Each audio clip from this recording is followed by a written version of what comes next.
I think that one's reality is a result of your intention and your attention. It's through spiritual practice that I've recognised that my own impermanence, my own irrelevance, the fact that I'm just a person shuffling through life, I ain't really no different now from when I was a little kid. And all I want really is that I don't want that feeling in my stomach that people are being treated badly. I don't want a feeling that people are being exploited. People need to live spiritual lives, all of us. I'm a person, and it's good to have access to the infinite consciousness that is available to all people, but through the five senses is delineated, keeping us trapped on a material plane. We think reality is what we can apportion through the limited instruments of the senses, but reality is of course far beyond that. Spiritual data, we don't have the correct instruments to receive it, and we live primarily in the realm of the senses. Anything that we're describing through science, we're describing through the prism of the five limited senses. Our eyes can only see between infrared light and ultraviolet light. There's light bouncing around everywhere. Our ears can only hear a tiny decibel range, can't hear the noise of a dog whistle, can't hear any high-pitched frequency sounds.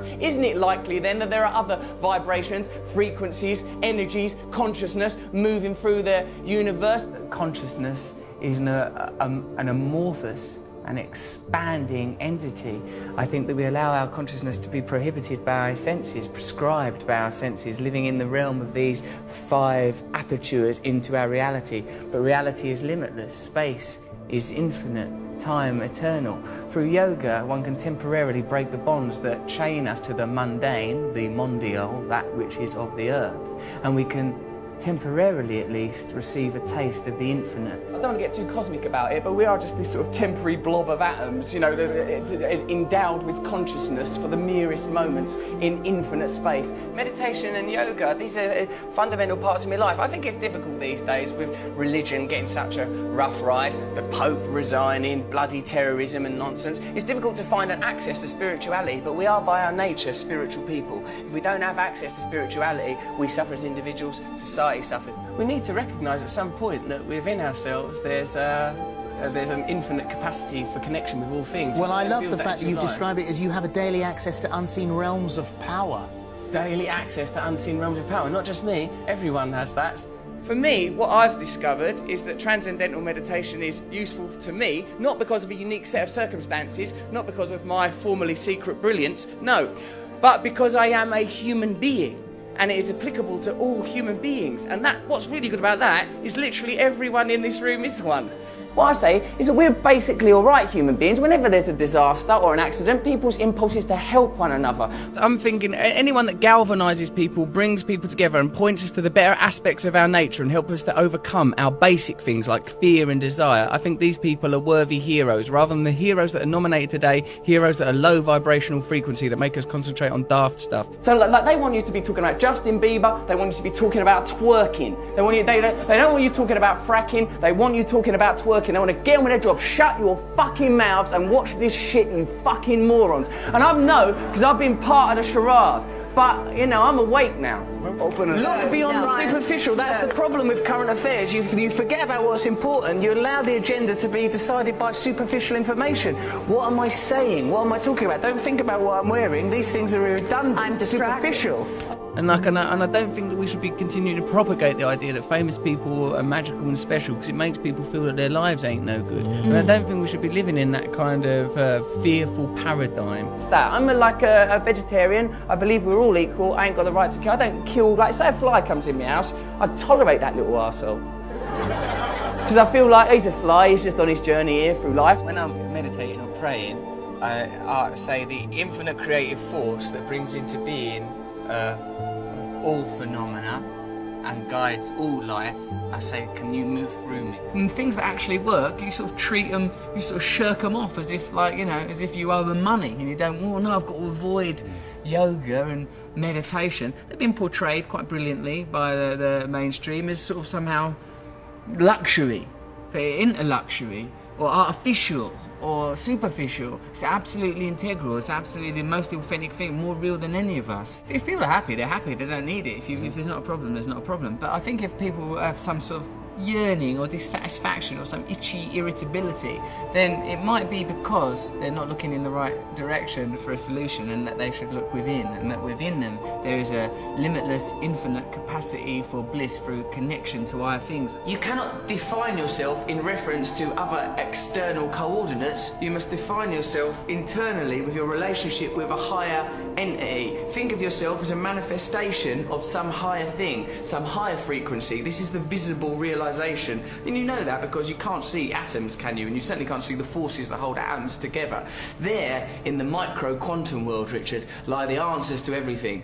We can't understand it with our logical, rational minds, but we feel it intuitively. Get yourself in alignment with that stuff and you beam like the sun. The dead human ape has fulfilled its potential. The dead human ape has not evolved for the last 10,000 years. These are the achievements of the dead human ape. Now we must transform, become enlightened, so that we can access the next realm of consciousness necessary for our evolution. So I think we elect to ignore the spiritual at our own, and it causes a deficit for ourselves and for our culture and for our planet. I think that we are too easy to identify ourselves as individuals. That idea is fortified daily through, as we said before, the stimulation of primal desires, that which anchor us to the self, and we ignore that we're here for such a short while, that we're all basically the same as one another, we're all connected to each other, and we have a collective responsibility to. Look, God is not something that's about thinking you're better than someone or a reason to have a war with someone. It's that within us, beneath and beyond our identity as human beings, driven by fear and desire, defined by the realm of the senses and the material self, which is transitory, there is a divine self that is connected to all living things, that is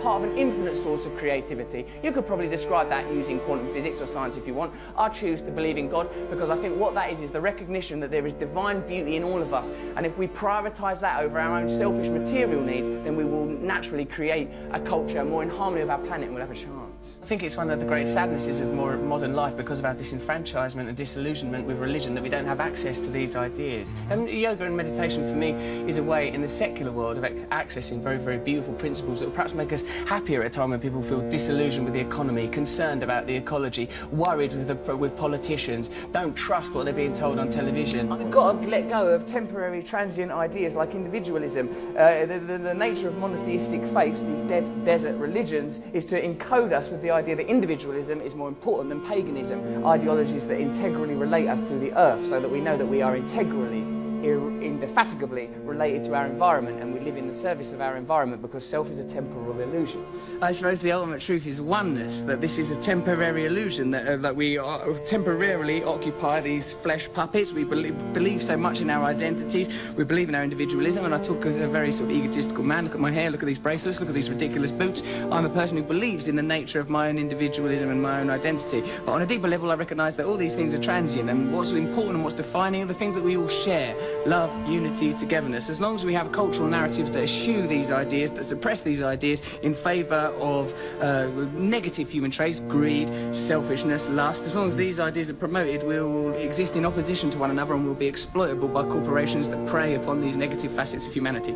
The line between good and evil runs not between cultures, religions or creeds, but through every human heart. So I recognise in myself the capacity for selfishness, for lustfulness, for egotism, and because I recognise these qualities in myself, I would prefer a culture that didn't celebrate, exacerbate, stimulate the most negative aspects of our species, inculcate them, reward them financially, till we get to a kind of a cultural hysteria where we're destroying the planet. The reality is there is one planet, there is a certain amount of people on the planet, there are a certain amount of resources on the planet. None of them things are going to last forever, so we need systems in place that acknowledge the reality, not systems that benefit elites, but systems that acknowledge the reality. People need to have access to the resources. Can't lie to people so that people in power can continue to augment and grow their own power and satisfaction while normal people are exploited. We need systems that get the resources to the people while respecting the planet. Any system that's detrimental to the planet or detrimental to the people because it helps one or two bods, fuck it off. We're allowed to do that, you know. We are creatures on a planet. We are mammals. Look at the faces of the people that we're being asked to vote for as leaders. Look at them. Look at them. Feel it in your hearts. That ain't who's meant to be leading us. Happiness cannot forever be sustained like some glistening bauble. It's a transitory thing, like a butterfly alighting on Snow White's finger. in that bit of Snow White. So, like, you know, I'm happy mostly. I'm happy mostly when I'm being nice to other people. Then I'm happy. You know, when they analyse the semantics consistently through mythology and theology of words like love, God, they find that the common theme, John, is union. That we just want to be connected to something higher. That can be another person, that could be God, that could be a relationship with nature, it could even be a relationship with West Ham United. I think the important thing is to have the central tenet of your being love, compassion and tolerance. Everyone knows that. You know, like the realisation that this is only a very temporary thing, that the only thing that matters to any of us is love, that everything, that underscoring everything is love.